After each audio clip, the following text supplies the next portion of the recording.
కాంగ్రెస్ నేత మాధవి గారు, అదేవిధంగా సంధ్య గారు ఫ్రమ్ POW. సో ముందుగా సంధ్య గారితో మొదలెడదాం. సంధ్య గారు, మాధవి గారు, good evening, welcome to political thought. Sandhya గారు, మొదటగా మీరు చెప్పండి, ఇప్పుడు యావజ్జీవ కారాగార శిక్ష వేయడం అనేటువంటిది ఇంతటితో సరిపెట్టుకుందామా, లేదు అంటే అసలు ఈ శిక్షని మీరు ఏకీభవిస్తున్నారా సిల్దా కోర్టు ఇవాళ ఇచ్చినటువంటి ఈ తీర్పుతో? గుడ్ ఈవినింగ్ అండి. నేను మీరు ఈ అంశాన్ని ప్రారంభిస్తూ చేసినటువంటి విశ్లేషణతో ఏకీభవిస్తున్నాను. ఒక రకంగా సంజయ్ రాయ్కి టిల్ డెత్ లైఫ్ పడింది, దాన్ని ఆహ్వానించవలసింది. సంతోషం అని నేను అనలేను, అది ఆహ్వానించవలసిందే. అయినప్పటికీ ఈ ఘటన చుట్టూ చాలా అంశాలని మాట్లాడుకోవాలి. అవి కొంత నిరాశ కలిగించే అంశాలుగా ఉన్నాయని చెప్పక తప్పదు.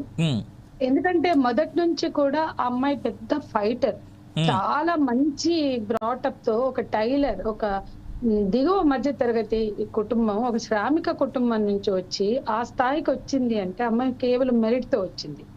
అందరిలాగా డబ్బులు వెదజల్లి చదువుకుంటూ రాలేదు. చాలా చిన్న కుటుంబం నుంచి మెరిట్ ఉంటే తప్ప ఆ స్థాయికి ఎవరు రారు. ఆమె స్నేహితులు, ఆమెకు తెలిసినటువంటి ఆమె ప్రొఫెసర్లు, స్నేహితులు చెప్తున్న దాన్ని బట్టి, మా స్నేహితులు కూడా, మాకు తెలిసిన చాలా మంది ఉద్యమకారులు, మహిళా ఉద్యమాలకు సంబంధించినటువంటి నేతలు కూడా ఆ కాలేజీలో వెళ్లి వాళ్ళందరితో మాట్లాడారు.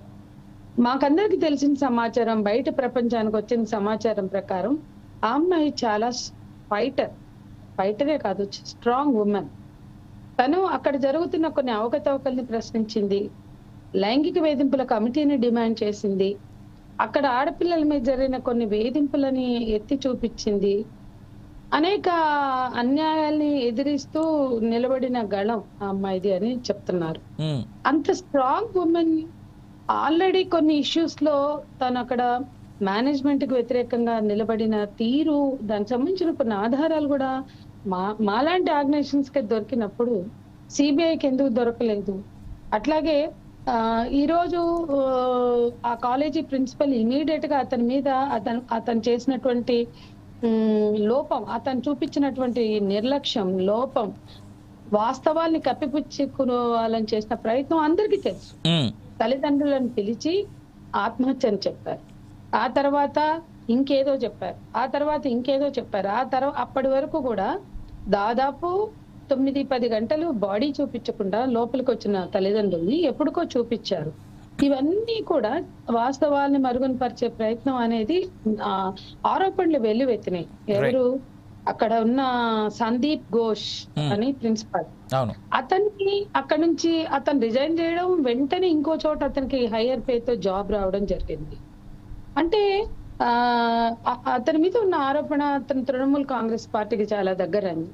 అట్లాగే ఈ ఘటనలో ఈ రోజు ఒక సంజయ్ రాయే, ఇప్పుడు మీరు కూడా మాట్లాడుతూ చెప్పారు, సంజయ్ రాయ్కి శిక్ష వేశారు, టిల్ డెత్ శిక్ష వేయడం ఓకే, కానీ సంజయ్ రాయ్ ఒక్కడే ఉన్నాడని ఎవరు నమ్మట్లా.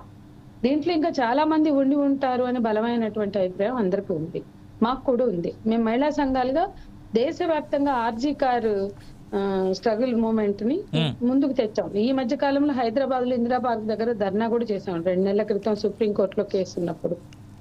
ఇది వాస్తవాలని సేకరించి సాక్ష్యాధారాలని పొందుపరచలేకపోవడం, నేరాన్ని నిరూపించలేకపోవడం విచారణ వ్యవస్థ లోపంగా నేను భావిస్తున్నా. ఫెయిల్యూర్, అది ఇంటెలిజెన్స్ ఫెయిల్యూర్ ఉంది, స్థానిక పోలీసుల ఫెయిల్యూర్ ఉంది. అంటే సిబిఐకి ఇచ్చాం కదా అని వాళ్ళు సిబిఐ తోసేస్తున్నారు, కానీ పోలీసు వ్యవస్థ, అక్కడ స్థానిక పోలీసు వ్యవస్థ, బెంగాల్ పోలీసు వ్యవస్థ వైఫల్యం ఉంది.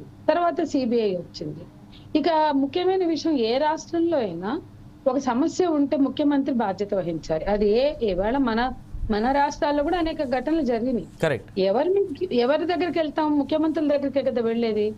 ఆమె కూడా ప్రొటెస్టర్స్ తో పాటు కూర్చుని ఆమె ధర్నాలు చేయడం, ఆమె ర్యాలీల్లో పాల్గొనడం, ఆమె హంగర్ స్ట్రైక్ చేయడం, హంగర్ స్ట్రైక్ కాదు, సమ్ ప్రొటెస్టుల్లో కూర్చోవడం, నిరాహార దీక్షలు చేయడం, ఇవన్నీ చేస్తుంది. ఆమె ఏమంటదంటే చాలా పెద్ద శిక్షల కోసం నేను పోరాడుతున్నా అంటుంది. పెద్ద హై డ్రామా క్రియేట్ చేసింది మమతా బెనర్జీ, చాలా పెద్ద హై డ్రామా. ఇక ఇవాళ ఇంత క్రూరమైన హత్య జరిగితే, ఒక మెడికో డ్యూటీలో ఉన్న టైంలో, రాత్రి పూట డ్యూటీలో ఉన్న అమ్మాయిని అంత హీనియస్ క్రైమ్ అక్కడ జరిగితే దాంట్లో గతంలో కూడా అక్కడ జరిగాయి అనేటువంటి ఎన్నో అంశాలు ఉన్నప్పుడు పట్టించుకోకుండా ఆమె అదొక ఇంకొక విషయం చెప్తా అండి, దాన్ని కేంద్రంలో ఉన్న బీజేపీ రాజకీయం చేసే ప్రయత్నం చేయడం ఇంకొక విషాదకరమైన ఘటన.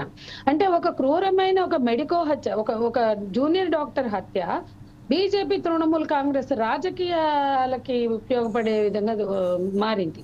అది చాలా శోచనీయం.